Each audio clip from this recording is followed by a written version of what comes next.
Greetings and welcome to Mr. Campbell's Global 9 class. Today we're going to continue our exploration of early Chinese dynasties, Unit 1, Section 2B2. We're going to look at specifically the Qin and Han dynasties, which is a time period lasts from roughly 221 BCE to 220 CE. As always, we're keeping in mind our main self-test questions.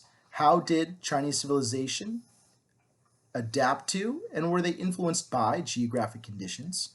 What features of government allowed the classical civilizations of China to flourish? What different government forms or belief systems did they follow? What contributions have the classical civilizations of China made to later civilizations, both their own Chinese civilization and civilization in general? And how did trade and warfare link civilizations and lead to cultural diffusion? So, setting the scene. Well, when we last left off, China was in the midst of the Warring States period, this brutal period of chaos, anarchy, and warfare as all these different kingdoms fought to try to dominate all of China and kind of become one united China again. The Warring States period obviously is marked by warfare, violence on an extreme scale, and instability. Economic instability, because this war or this constant war drained resources from these nations. Food that could have gone to increasing the population and went instead to soldiers and to fighting and to horses to create cavalry and all this kind of stuff. Political instability, as there was assassinations and generals took power and kings and princes fought over land, and social upheaval, because this constant state of war is not good for society. Just look at the horrors of World War I, the horrors of World War II. All of these lead to an incredible disintegration of social bonds between humans in the societies that are fighting.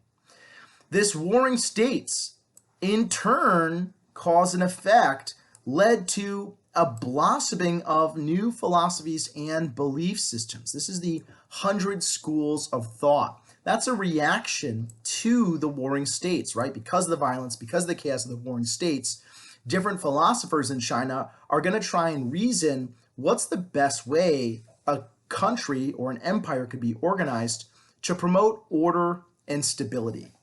And the one that would eventually emerge as kind of top dog of the mountain would be the Qin kingdom, which embraced the new belief system of legalism. And eventually, embracing that system made them stronger than the other states. And so the Qin kingdom eventually was able to swallow up all the other states of China, all the other kingdoms, and become a new and united China in 221 BCE. What are the advantages? What are the tools that the Qin were able to bring into the fold to give them these advantages? Well, one, as was mentioned, they embraced a legalist government and they organized their entire society around the principles of legalism, whose again, their founder was Han Fei, a prince in one of the warring states' kingdoms. Well, what does this mean? How was this legalism significant to the Qin kingdom and eventually the Qing dynasty? Well, they had very strict laws and harsh punishments. And this helped keep order in their society where other states were falling into disorder. The individual existed only to serve the state, which means that they didn't really have to take time to consider the happiness of their people. They felt that the people existed to fight or to work for the good of the kingdom itself. And so they were very able to efficiently organize their resources, whether those resources were like iron, gold, and food, or whether those resources were people. And increasingly, they turned to kind of a newer concept in not just Chinese history, but arguably world history. They created large, well-drilled armies of conscripts, where historically the bulk of the fighting was conducted by kind of the nobles and aristocracy who rode horses and had chariots and had lots of armor.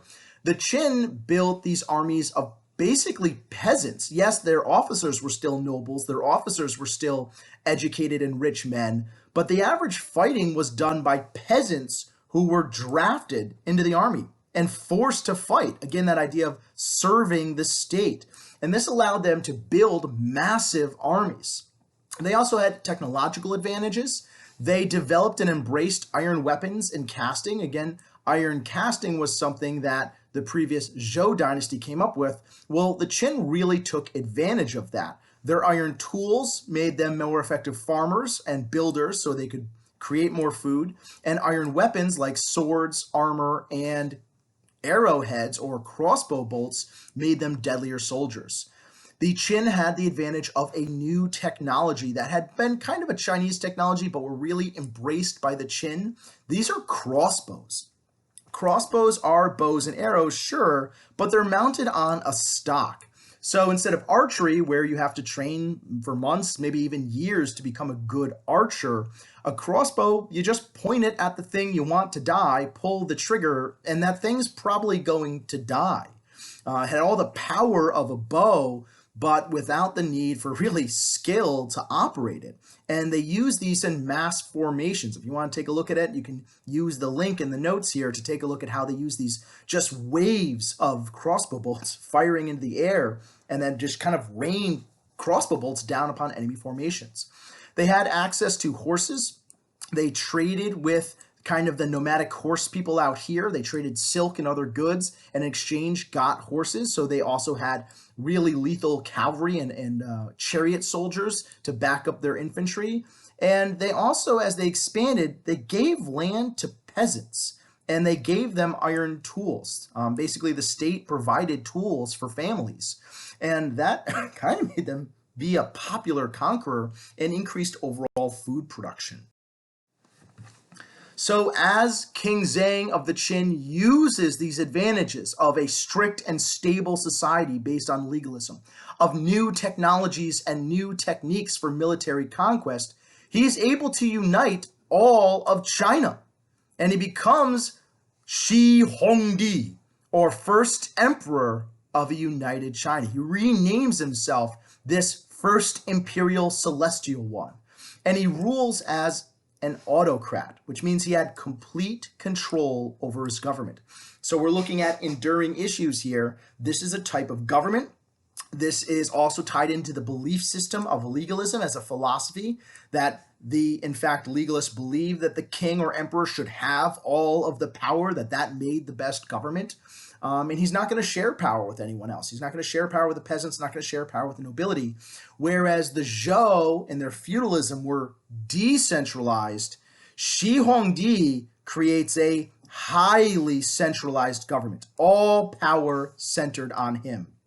All those feudal lords, those dukes and princes, bam, their territories are abolished. They are ended. They are stripped of their title and rank and their inheritance and their land and everything. And they lost their land, they lost their power, and instead Shi Hongdi creates military districts and he appoints governors who are loyal to him and him alone, and he reserved the right to strip that governorship from anyone who opposed him. So if he thought someone was getting too powerful or they were getting a little too arrogant, he would strip them of their title as governor, possibly kill them or banish them, and install someone he thought was going to be more loyal to his rule.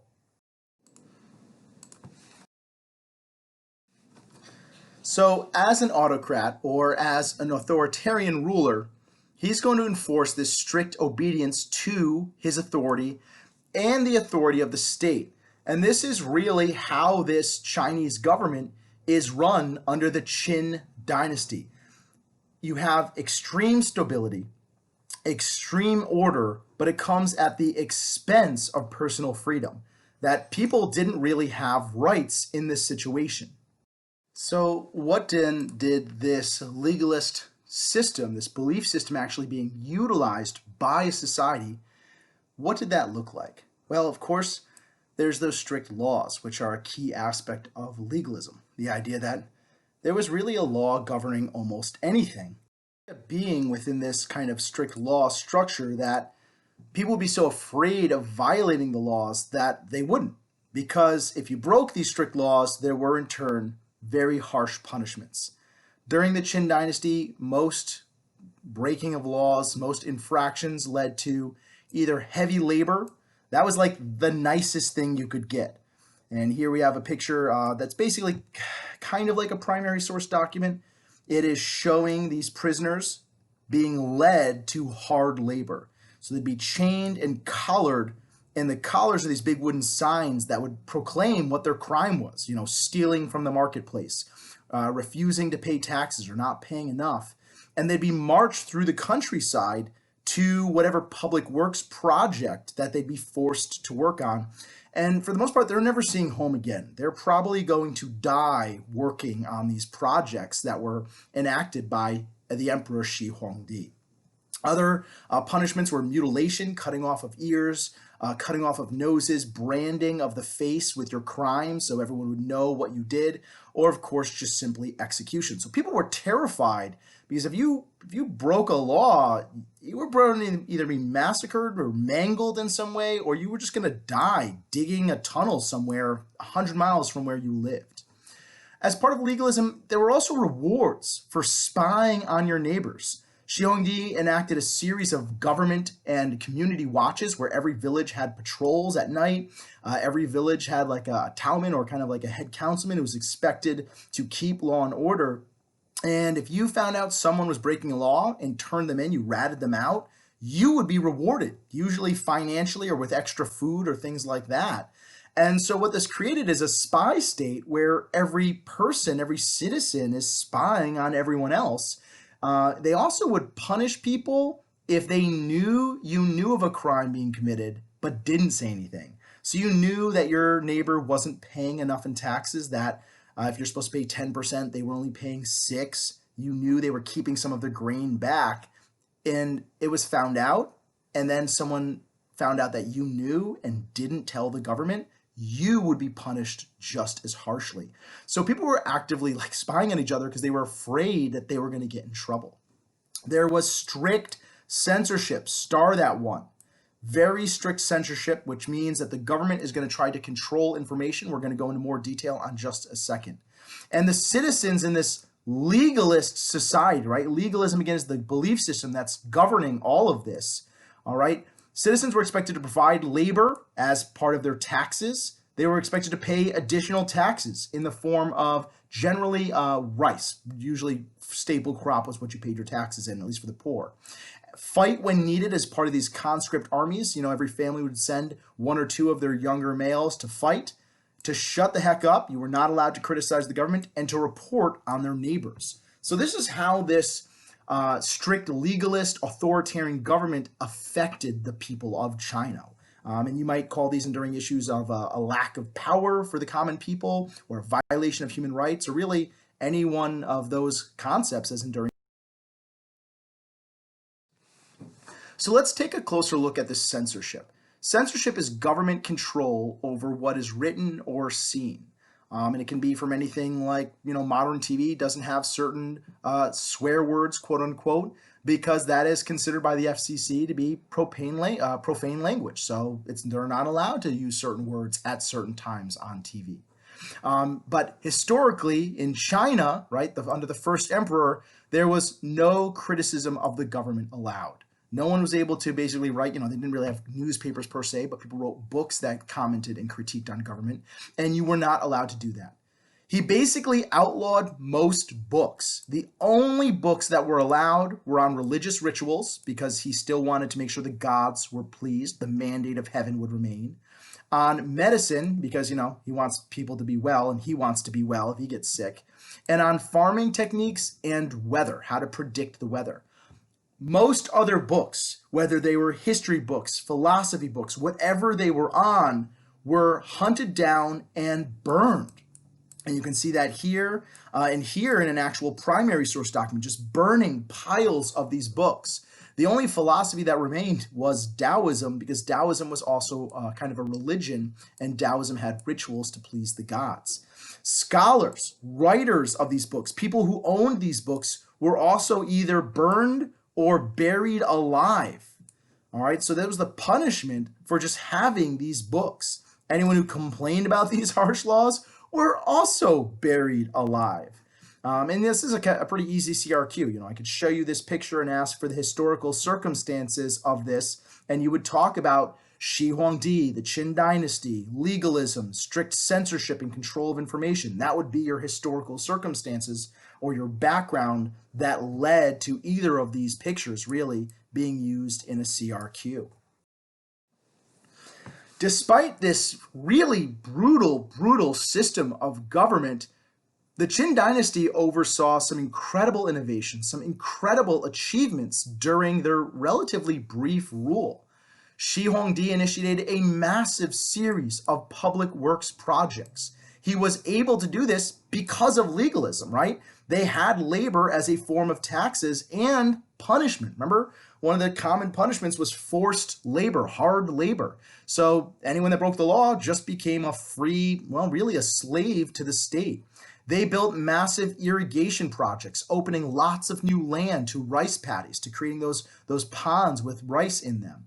They built massive flood control systems. And this is a picture from the 1890s, so it's well over a century old, of the damage floods continue to do. Even, thousands of years after this dynasty, floods still continued to affect China, causing the death and destruction of property, the death of people, destruction of farmland. So he builds all these flood control systems. One, he built canals that would hold the flood water, that would take in the flood water. He dredged the rivers. This involved basically, hard laborers digging out the bottom, the muck of the river water, scooping it out. That soil was very fertile, so it could be used for farmland.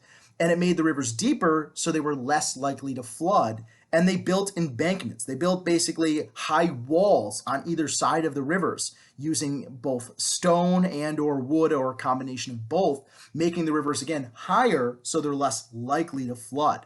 And he also increased silk production by ordering mass production of silk. So basically they would plant these huge orchards, really, of mulberry trees to harvest the silkworms, to harvest the mulberry leaves for the silkworms. And he also demanded silk as a form of taxes, so more families started taking care of silkworms to produce the silk for their new taxes. So all of this increased the economy greatly.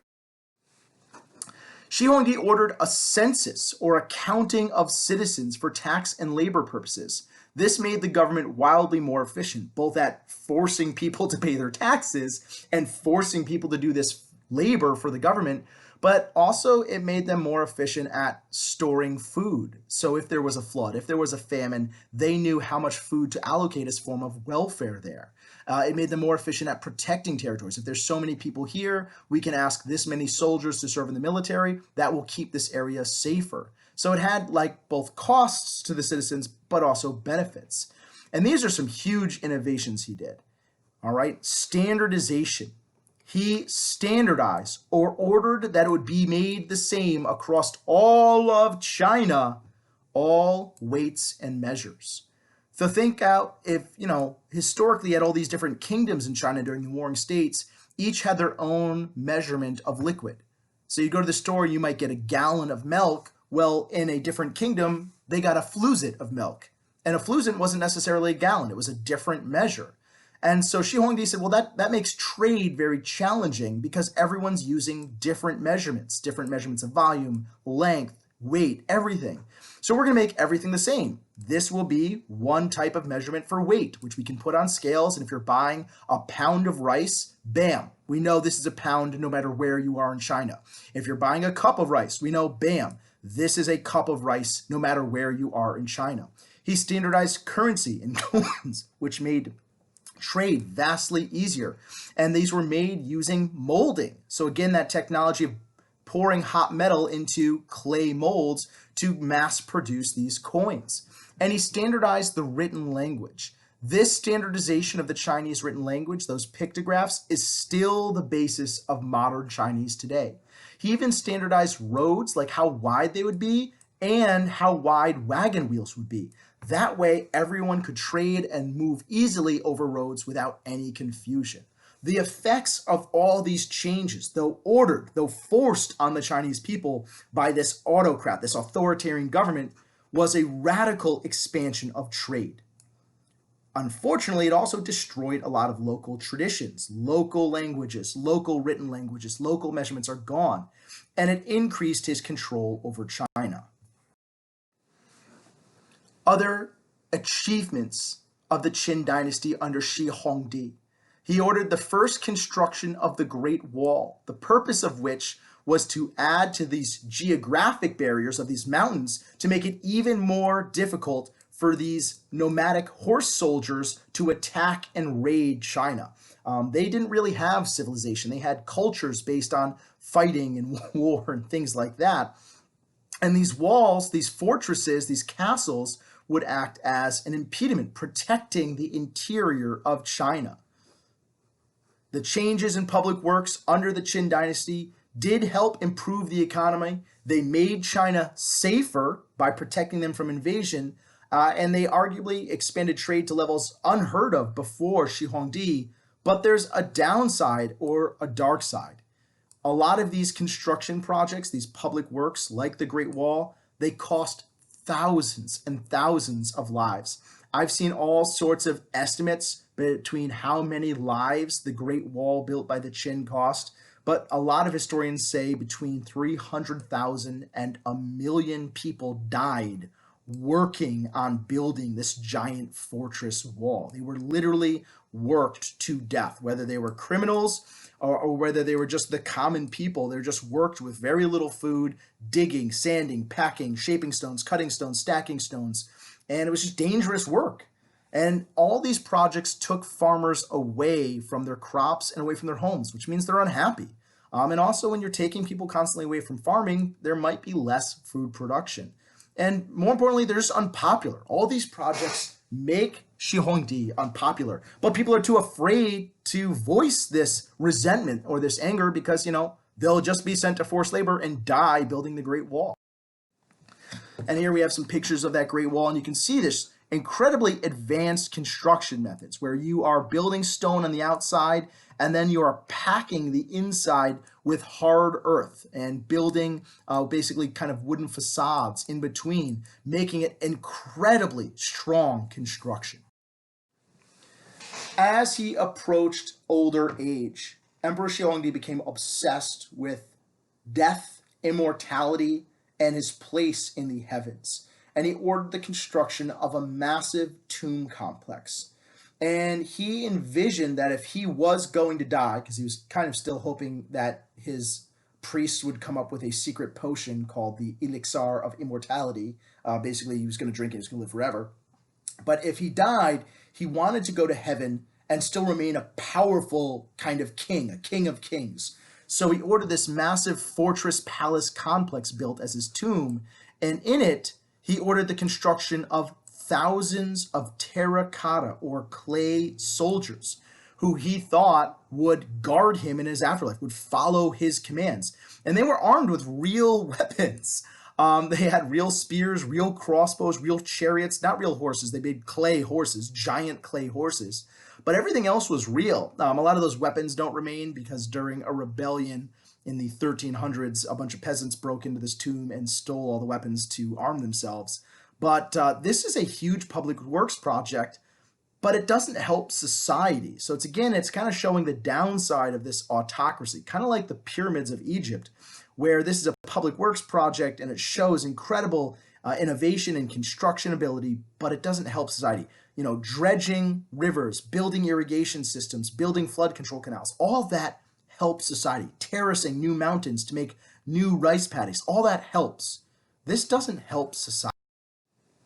And here again, though, these terracotta warriors, many of these faces are in fact individual. There are parts of these that are made out of molds, but there's also an incredible amount of individuality of these nearly 8,000 terracotta soldiers. So what happens to the Qin dynasty? You might have noticed that it is one of the shortest lived dynasties, barely surviving the death of Shi Hongdi. Why? Well, his harsh rule was very unpopular. The strict laws, the high taxes, the forced labor, executions, attacking the intellectuals who were usually afforded a high status in society for being literate, for being educated and wise individuals, and the strict censorship all made him unpopular with literally all classes of people. Like this ticked off the poor, this stuff ticked off the wealthy and the educated. So after he died, his heir to the throne was unable to keep the society together. Like, they feared Shi Huangdi. They didn't fear the next heir to the throne. There were revolts across China of both peasants, commoners, nobles, everyone that could threw in their hat to rebel against the continuation of this legalist, harsh system. And out of this tumult, it was recognized that the Qin had lost the mandate of heaven. Out of the chaos of this brief period of civil war, a new guy, a peasant named Liu Bang, would lead the final revolt that established the Han Dynasty. So let's look at the Han Dynasty. How long do they last? Well, you might recognize they last from about 206 BCE to 220 CE. So they survive about 400 some years long, kind of still falling into that theory that all great empires last about 300, 350 years.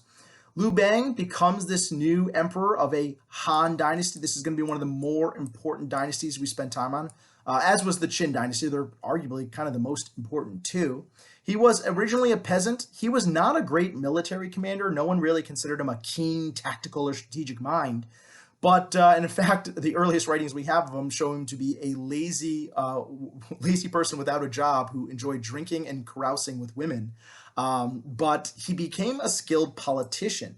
He was very good at speaking to people and convincing them that their interests lay with his interests. He drew good military commanders to him. He drew the peasantry to him.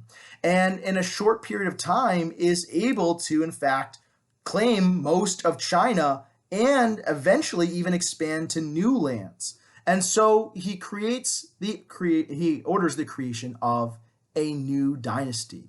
He names himself Gazao of Han.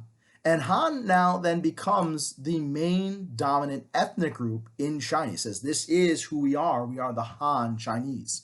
And that kind of remains today, even though there are some 276 different recognized ethnic groups in China. About 90% of Chinese are Han Chinese. This dynasty, and I want you to star and highlight this, is a golden age. That is good. That shows that they had good government, at least at first. It is a time of prosperity and wealth and general peace.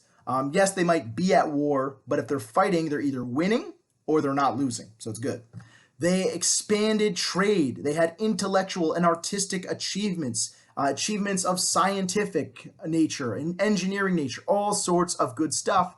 And this golden age lasts for about 400 years. So that is a good thing. That is how we're going to look at their government, why their government is arguably maybe superior to the Qin dynasty and this legalist government. And we're going to look at, in fact, how this helps them. So what did Liu Bang do as Guzhou of the Han dynasty?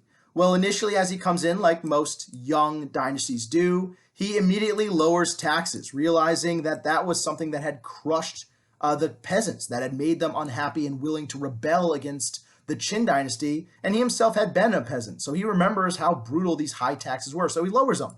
He loosened most of the laws, getting rid of the strictest ones, getting rid of the very strict punishments. But he was smart enough to realize that some of the advances of the Qin dynasty were really good ideas. So that standardized system of weights and measures, the standardized written language of the Qin, the money system used by the Qin, the roads and how wide they were, how wide wagon wheels, all that stuff, that was kept. The system of public works projects were continued as well, but he did initiate fewer of them, and he made them less costly to the people. Like, not as much forced labor. He just tried to undertake fewer projects to make sure they were still done so it wasn't crushing the will of the people. But he's still going to want to have a centralized system of power. All right, Liu Bang is pretty smart. He realizes and understands that decentralized government collapsed the Zhou dynasty. But too much centralization, like in the hands of Shi Huangdi and the Qin, well, that had crushed the will of the people. So he's going to try a new system. He's going to create a bureaucracy, a system in which decisions are made by government officials. Ideally, these government officials are trained, literate, and educated. They're going to administer taxes. They're going to make sure the currency is pure. They're going to check out the laws and make sure they're being applied equally and fairly. They're going to run public works projects, and some of them are even going to act as military commanders. And the goal or the effect of a bureaucracy is you're putting people who are more skilled and more knowledgeable about their job, leading to a more efficient government. That's the goal of bureaucracy. And that gets a little convoluted because today in America, if you hear the word bureaucracy, oftentimes it's kind of almost a curse word. People are saying, oh, it's bureaucratic in nature, blah, blah, blah. And that does come from modern conceptions of bureaucracy and in some ways in which bureaucracy can slow down modern government. But the reality is, for most of human history, having a well-run bureaucracy gave the government incredible power and allowed it to meet the needs of both the government, the ruler, and the people in superior ways than societies that did not create a very organized bureaucracy. It arguably was better, centralizing the bureaucracy in the title of the Han Emperor here. The army, officials, all run centrally from the emperor. Emperor Wu is considered one of the greatest leaders of the Han Dynasty, and he rules for a very long time. Anytime you have a ruler who's making the right call and they're in charge for a long time, that generally provides a lot of political, social, and economic stability.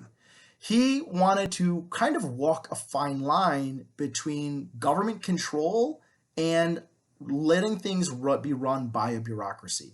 So he created government monopolies or total control over trade in things he saw as important. Salt, which people needed to live, iron, which could be used to make tools and weapons, grain, which fed the people, and liquor, which people generally always wanted to buy, and he would tax it, which would help increase the economy of his government. He also used this money to engage his military and expand the Chinese borders, taking parts of Korea, Vietnam, Mongolia, and Thailand through conquest. So he expands the territory of the Han Dynasty of China, really, to its larger extent up to that point. He also uses this money from this government monopolies to control and build public works. So he's using the flood control canals. He's building irrigation systems. He's building a massive series of roads to connect all these different parts of the Chinese empire, which helped expand trade, but also made controlling the empire easier. When you build roads, yes, merchants can use them and they can trade, salt, grain, liquor, food, whatever over them. But if there's a rebellion, you can also move your army there faster and crush that rebellion. If there's an invasion, you can get your armies to fight back the invaders much more easily. And then one of the greatest things that Emperor Wu did was embrace Confucianism. He realized that the strict legalism of Han Fei, as embraced by the Emperor Shi Hongdi, was too much. But that doesn't mean other belief systems out of the 100 schools of thought were a bad idea. And he reads the writings and the sayings of Confucius, or the Analects, and he says that this is going to be the official state philosophy of China under the Han. So he is embracing this belief system and saying, this is how we are going to run my Han dynasty. And he begins the imperial exam system, which we're going to explore in more detail. Emperor Wu wanted to ensure that the bureaucracy was actually staffed by skilled people. So he created an early form of civil service exams. These are tests that individuals could take in China. The tests were almost always based on Confucianism, based on Confucian philosophy. So the 5 relationships, filial piety, how to effectively run a government based on these concepts. And these tests usually were taken over the course of between 3 and 8 days. And you were basically writing essays for anywhere from 5 to 8 hours each day. Essays on government, essays on philosophy. You'd be posed political problems and asked, based on Confucius's writings and philosophy, how would you solve this? And people were ranked according to their score. And people who scored high enough became bureaucrats, or as they called them, shi, or scholar gentry. So this is how they determined government jobs in the height of the Han Golden Age, that they would apportion these jobs to people who showed they were skilled at them. Oh, we need an engineer? Well, who did the best on the engineering questions and the math questions? We need someone to run taxation. Who did the best on the finance and moral corruption, so they wouldn't be corrupt section? And so eventually this bureaucracy under the Han Dynasty expanded to nearly 130,000 different government jobs. And what this did was create a new system where instead of just, oh, you're born a peasant, you'll always be a peasant. Oh, you're born a merchant, you'll always be a merchant. Now there is a path for social mobility, the ability to move up in society. If your parents or your village or someone could scrape together the money to educate you, and you worked hard and were intelligent and knew your stuff, you could rise up to become incredibly politically powerful. All right, a high score on this exam meant wealth, power, land, better marriage prospects, and respect. Because typically what happened is if you scored really high, you get a good government job. Like, hey, yeah, you are mayor of this very prosperous town. That comes with an automatic sick dope apartment. That comes with a nice annual income of $200,000 a year, as well as servants. And because you have this great job, now you will be able to marry into a higher family. You'll be able to find a better prospect for a wife. Or if you already have a wife, you can get a second wife from a better family. And so it's really a pathway to success. And it all comes down to this availability of education. The exam system then is used to create a civil service, government jobs based on skill, knowledge, morals, and meritocracy, because they were appointed based on the exams. This created a class, a new social class in China called the scholar gentry. You can kind of write in your notes that these are basically educated nobles. They're nobles not because they're born with land and a fancy name. They're nobles because they passed the exam and they're educated. So they are given, again, jobs, land, and power, and they generally governed better than the previous system of either military governors under the Qin dynasty or feudal lords under the Zhou and warring states. And this, as an enduring issue, is both an innovation, having this system. It is filled with beliefs, belief systems or ideas, because it is embracing Confucianism. Confucius said education is a pathway for success in society, that the uneducated man is like the unpolished jade. And also it's easy to show continuation to today. We still have a civil service. Mr. Campbell and all your other teachers in your school all had to take civil service tests in order to be declared legal teachers. I had to take tests on history, both world history and United States history, on economics, political science, and I had tests on general pedagogy, or basically teaching. And if I had not scored on these tests well, I'd be denied a teaching license. And I would have to either keep taking them, and they cost money to take, so you're not going to do that endlessly, or I would have to find another job.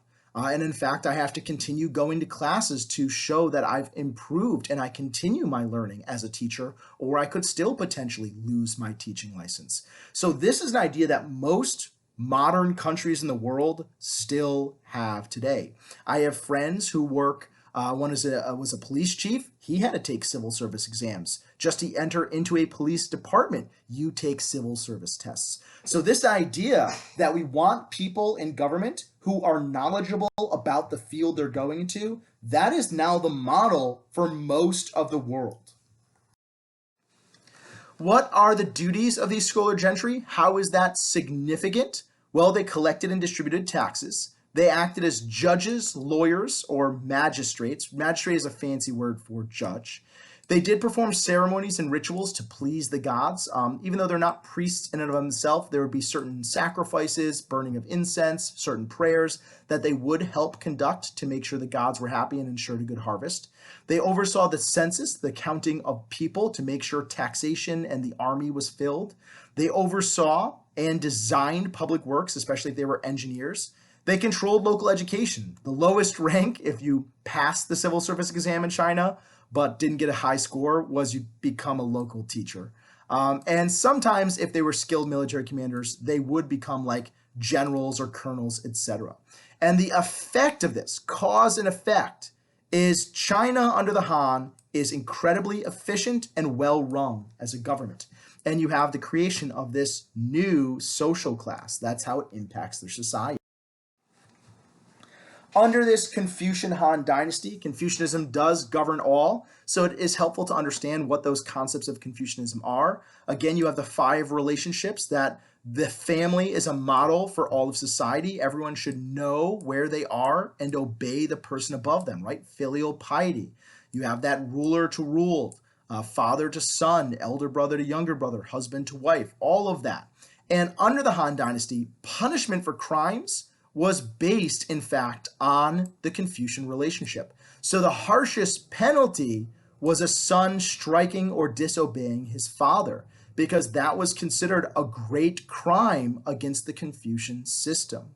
Because the system stresses order and harmony, we saw overall that order and harmony kind of flourished during the Han Dynasty. It's one of the reasons they had a golden age, is they had this government of educated bureaucrats, scholar gentry. They were good at their jobs. They believed in order and harmony because Confucius did, and they were all educated in Confucianism. So they worked as government agents to promote order, stability, and harmony in society. So really interesting stuff here. And of course, unfortunately, a downside is Confucianism is very patriarchal. So under the Han Dynasty, we see kind of firmly established that in China, men were considered just way better than women, baby boys way superior to baby girls, etc. What are some of the advances or innovations of this Han Dynasty? We say it's a golden age. It's filled with technological innovations, new ideas, new technologies. Well, paper. And you say, Mr. Campbell, excuse me, paper was during the Zhou Dynasty. You are absolutely correct. But it is greatly spread during the time period of the Han Dynasty. It is refined to a better and better process. And they created state workshops, government workshops, where paper was created in mass amounts just for the functionality of the Chinese government, of the Han Dynasty. So this lowered the cost of book production. So books to educate the next generation became cheaper, and that expands education, which means China during this time had higher literacy rates than many other parts of the world. This also allowed bureaucracy to grow because there was more ways to keep records, because you could keep records via books. They created a special harness called the horse collar. It's very hard to make a horse pull a plow historically because of the way their neck and muscles are. Frequently, if you put a harness on them, they would choke themselves out. You could damage your horse. So people used oxen for plowing instead. Well, during the Han Dynasty, they created a special collar that did not hurt the horses. And so they could start to use horses for plowing. And these horses move a lot faster than oxen, so you can get more plowing done quicker. And they also invented an iron plow, which unfortunately here you can see he does have a horse on the other end. I thought he was pushing it by himself, but he's not. And that one has 2 blades, so it would turn the soil over. It's a more efficient plow. It is heavier because iron is heavier than bronze, so it cuts deeper into the earth. And the effect here is it brings more nutrients into the soil, so they became more productive at creating food, which helps grow the population.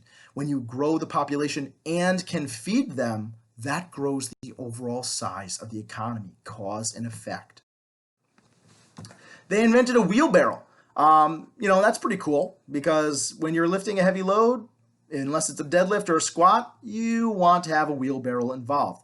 This was invented independently in other parts of the world, but they were the first to invent it in Asia that we know about.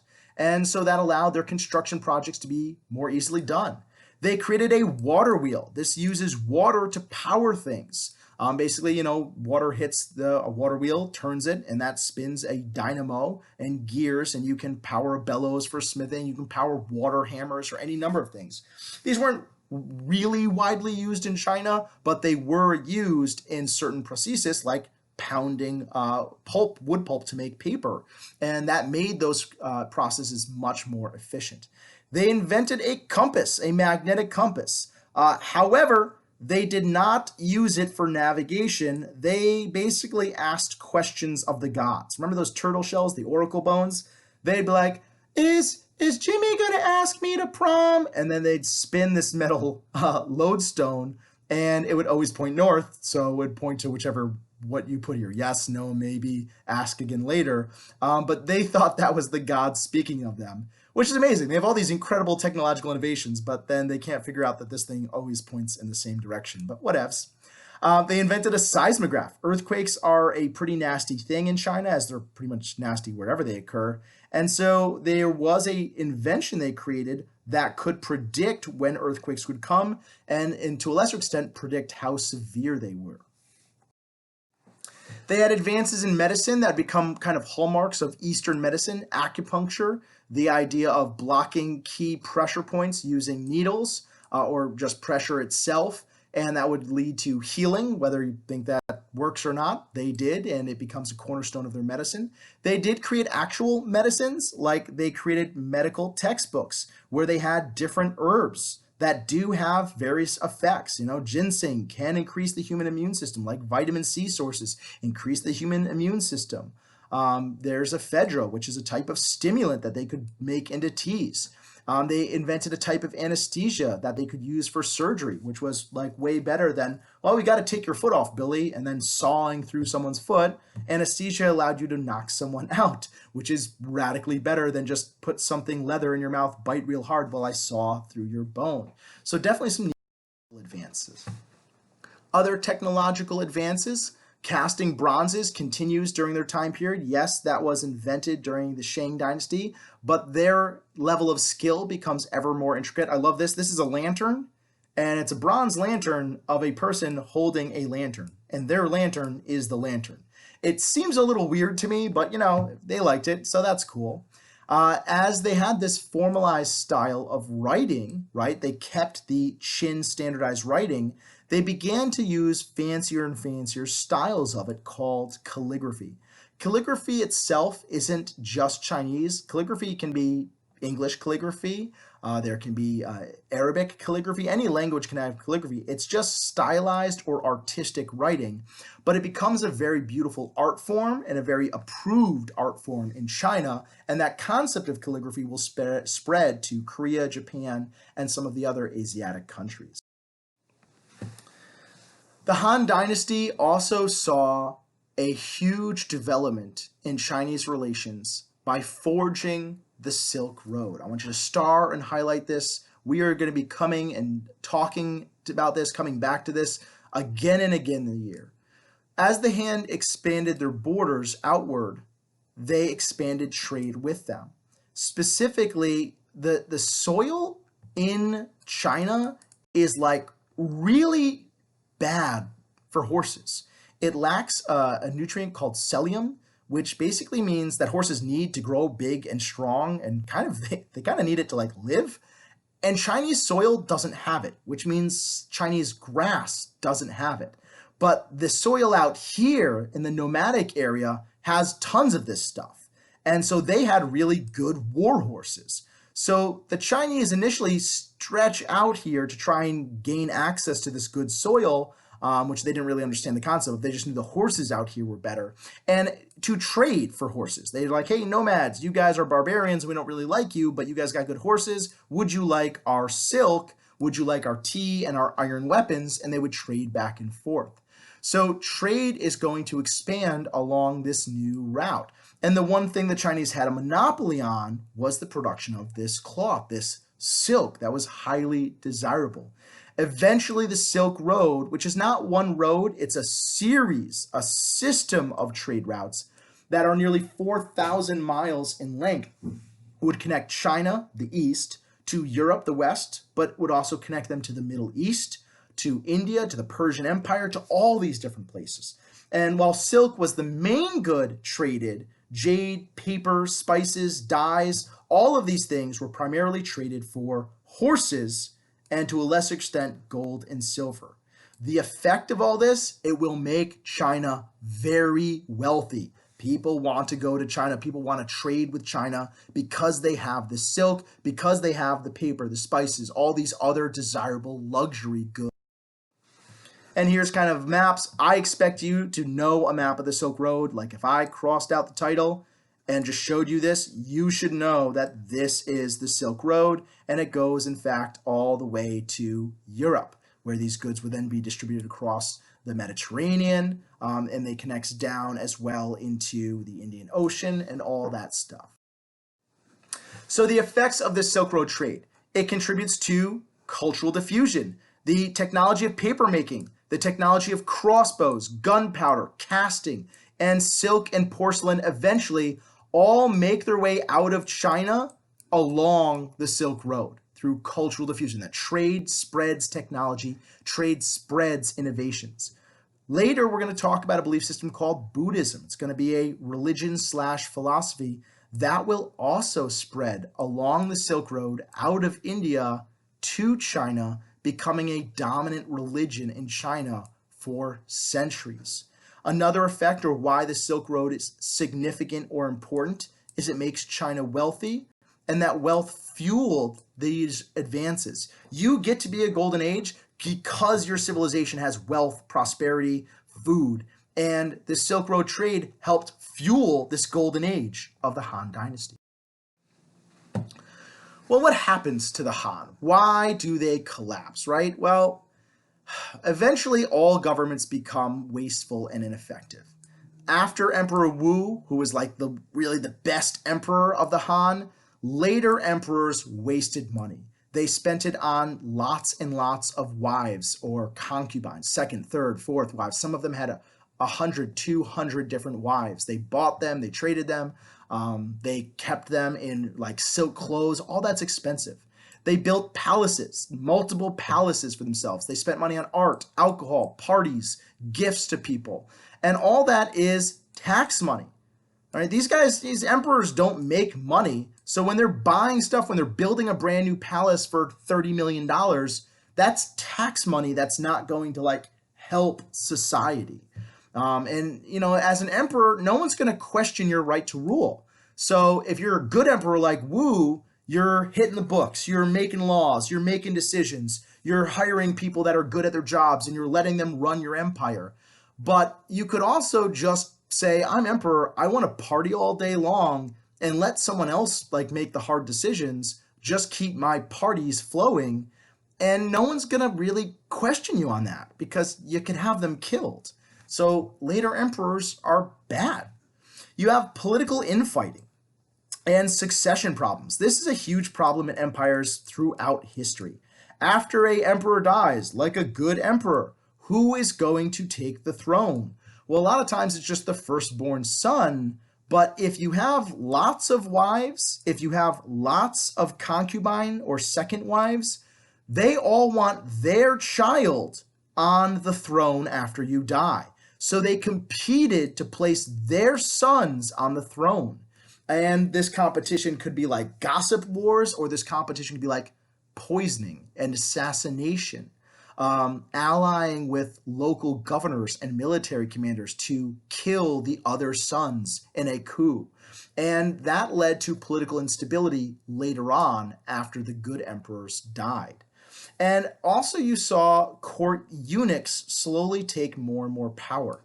Eunuchs are kind of an interesting thing in Chinese history, and there are other civilizations that have eunuchs as well. Eunuchs are men who are castrated. So they have their testicles and sometimes their penis as well removed, usually both. And basically they have a small bamboo shoot installed instead, and that's what they urinate out of. And governments at various times in human history trusted eunuchs to work in the government because a eunuch cannot have children, right? They've been castrated.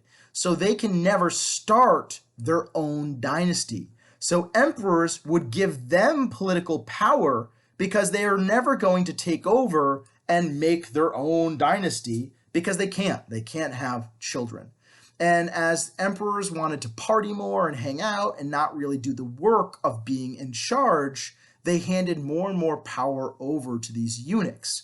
And while the eunuchs might not be able to have children, they had uncles or brothers or nephews who could create dynasties. And so slowly these eunuchs either bribed or stole money away from the government, or they siphoned power to their families. And either way, it's taking away from the good government of the exam system and the civil service, and it's making their government less effective.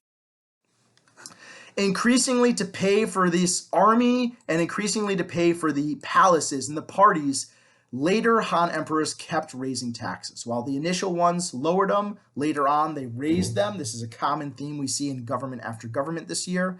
Later emperors failed to maintain their infrastructure. Doing all those public works projects like irrigations, flood control canals, roads, and the military, it's expensive. And if you're already raising taxes to pay for your next palace, you aren't going to want to take your palace money and invest it in the military or invest it in a new road system.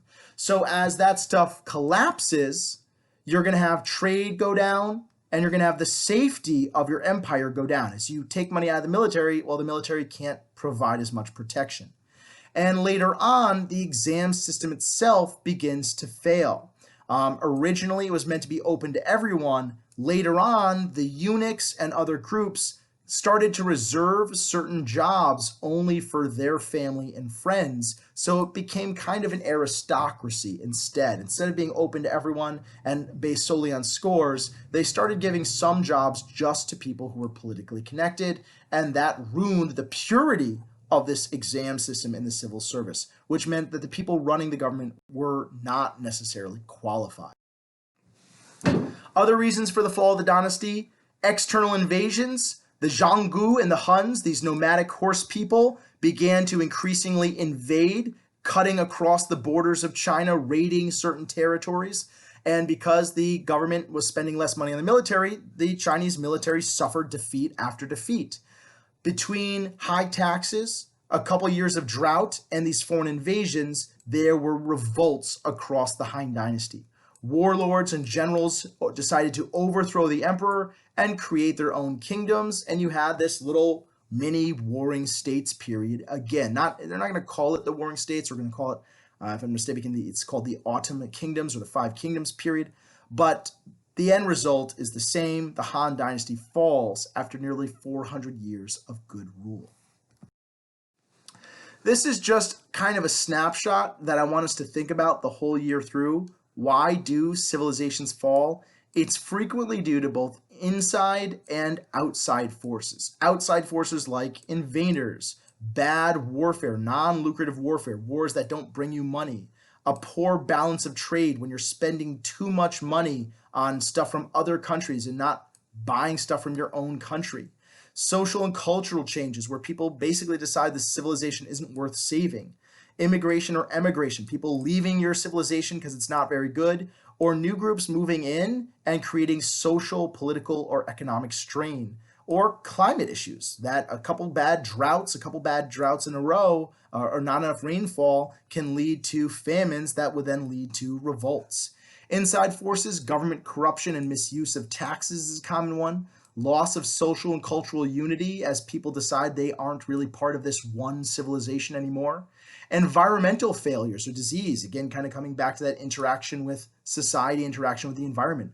Rebellion and revolts can collapse a society. Economic failures, trade imbalances, inadequate resources, unequal distribution of wealth, the wealthy getting too wealthy, the poor becoming too poor, and a lack of social mobility. All of these combined can rot away at the inside of an empire, leading to these external forces to finally being able to tip them over.